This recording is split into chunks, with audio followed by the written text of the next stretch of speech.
Germany versus ivory coast আমার কাছে দারুণ লেগেছে। কেমন লেগেছে আপনার কাছে আসলাম ভাই? জার্মানি তার স্বরূপে ফিরে এসছে এবং দারুণ ফুটবল খেলেছে এক্স্যাক্টলি। এবং এটাই তাদের স্ট্যান্ডার্ড।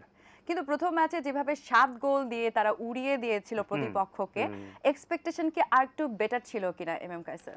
অবশ্যই বেটার ছিল। কারণটা হলো যে প্রথম ম্যাচে যখন 7-1 গোলে জিতবেন, আপনি পরের ম্যাচে নিশ্চয়ই সেই ধরনেরই একটা পারফরমেন্স আপনি আশা করবেন। তার চেয়েও বড় বিষয়টা হলো যে কার বিরুদ্ধে লড়ছেন আপনি? Ivory coast. আইভরি কোস্ট কিন্তু আপনি খুব একটা শক্তিশালী তেমন দল না, তারপরে তাদের বিরুদ্ধে লড়তে গিয়ে যেভাবে মানে জার্মানি যেভাবে বিপদে পড়েছিল, প্রথম গোলটা কিন্তু প্রথমে তারা গোল একটা খেয়ে বসেছিল। গোল খেয়ে বসার পরেও তারপরেও তারা দেখবেন যে সেই গোলটা ধরে রেখেছিল আইভরি কোস্ট একদম পুরো দ্বিতীয়ার্ধে পর্যন্ত। দ্বিতীয়ার্ধে গিয়ে 68 মিনিটে জার্মানি একটা গোল শোধ করেছে এবং দিয়াজ গোলটা শোধ করেছেন এবং তিনি সুপার সাবস্টিটিউট হিসেবে নেমেছিলেন, বদলি খেলোয়াড় হিসেবে তিনি নেমেছিলেন। তিনি শুধু গোলটা শোধ করেছেন তা না, তিনি আপনার এই ইনজুরি টাইমে গোল আরেকটি দিয়েছেন। দ্যাট মিনস আপনি যে ম্যাচটা ড্র হতে পারতো বা যে ম্যাচটা আইভরি কোস্ট জিততে পারতো, সেই ম্যাচে তারা কিন্তু আপনি এক অর্থে বলা যেতে পারে যে হৃদয় ভেঙে চুরমার হয়ে গিয়েছে তাদের, এবং সেই পুরোটা করে দিয়েছেন দিয়াজ উন্দাভ। তিনি গোলটা দিয়েছেন, দুটো গোলই তিনি দিয়েছেন এবং তার কাছ থেকে আমি যে পারফরমেন্সটা পেয়েছি সেটাতে আমি খুব একটা অবাক হইনি। কারণটা হলো, শ্রাবণ একটু জানাই আপনাকে, সেটা তিনি কিন্তু এটি তার বিশ্বকাপের প্রথম গোল না।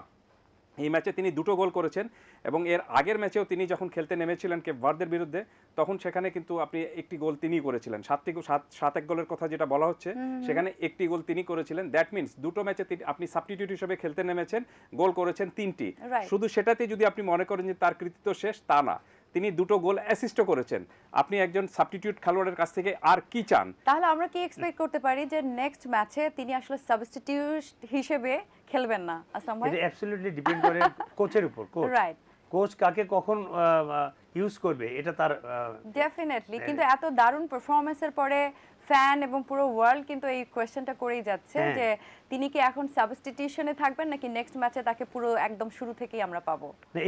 এটা আমাদের সময়ও ছিল, একটা প্লেয়ার সে ফুল টাইম খেলতে পারতো না, একটা সার্টেন টাইমে তাকে নামানো হতো এবং সে গোল বের করে চলে আসতো না। কিন্তু যদি আপনি ক্যারেক্টারটা ওইরকম, রাইট, আমি এই ম্যাচ শেষে কোচের কথা শুনছিলাম, আপনি যে প্রশ্নটা করেছিলেন সেই প্রশ্নটা কোচকে করা হয়েছিল এবং কোচ উত্তরটা খুব ভালোভাবে দিয়েছেন। বলেছেন যে আপনি বদলি খেলোয়াড় হিসেবে যে নেমে এরকম পারফরমেন্স করতে পারে, তাহলে পুরো 90 মিনিট তাকে কেন আমরা তার প্রতিভাটুকু ইউজ করব না? খুব সম্ভবত পরের ম্যাচে তাকে আপনি দেখা যাবে যে খুব সম্ভবত পরের ম্যাচে তাকে আপনার পুরো 90 মিনিটের মধ্যে বা সেরা একাদশে রাখছেন খেলোয়াড় কোচ। আর আরেকটা বিষয় হতে পারে, আসলাম ভাই যেটি বললেন যে অনেক খেলোয়াড় হয় কি যে আপনি 11 জনের দলে আপনার 23 জন খেলোয়াড়, আপনি সবাইকে তো এক ম্যাচে ইউজ করতে পারবেন না, সেরা একাদশে ইউজ করতে পারবেন না। পজিশনাল গত অবস্থান দেখে আপনাকে কিন্তু সেরা একাদশটা চুজ করতে হয়, কোন খেলোয়াড় কোন পজিশনের জন্য ফিট সেটা দেখতে হয়। বা আপনি 15 মিনিটের মধ্যে আমি তাকে নামালাম, এই 15 মিনিটে দেখবেন যে সে ম্যাচের চেহারাই চেঞ্জ করে দিচ্ছে। আপনার এই উন্দাজ হলেন সেই টাইপেরই একজন খেলোয়াড়, দেখতে খুব একটা তিনি মানে হাস্কি টাইপের কোনো না, কিন্তু হারকিউলিস টাইপের না, খুব স্মল টাইপের মানুষ। এবং এই কারণে আমি একটা গল্প রয়েছে, ওই গল্পটা আপনাকে বলবো। আপনি দেখবেন যে তিনি কি বলে যখনই সুযোগ পেয়েছেন সেই সুযোগটা তিনি ভালো মতো কাজে লাগিয়েছেন। বাট এই ম্যাচে তিনি যে পারফরমেন্স করেছেন এবং আগের ম্যাচে পারফরমেন্স যদি যোগ করেন, তাহলে আমি অন্তত কোচ হলে আমি এই ঝুঁকিটা নিতাম না, তাকে আমি পুরোপুরি কিন্তু আপনার 90 মিনিটই খেলার জন্য নামাতাম। কিন্তু ফ্যানরাও চাচ্ছে যে পুরো 90 মিনিট তার কাছ থেকে আমরা এরকম অনবদ্য ফুটবল যদি পেতে পারি, তাহলে তো ডেফিনেটলি সেটা জার্মানির জন্য অনেক বেশি উপকার হবে।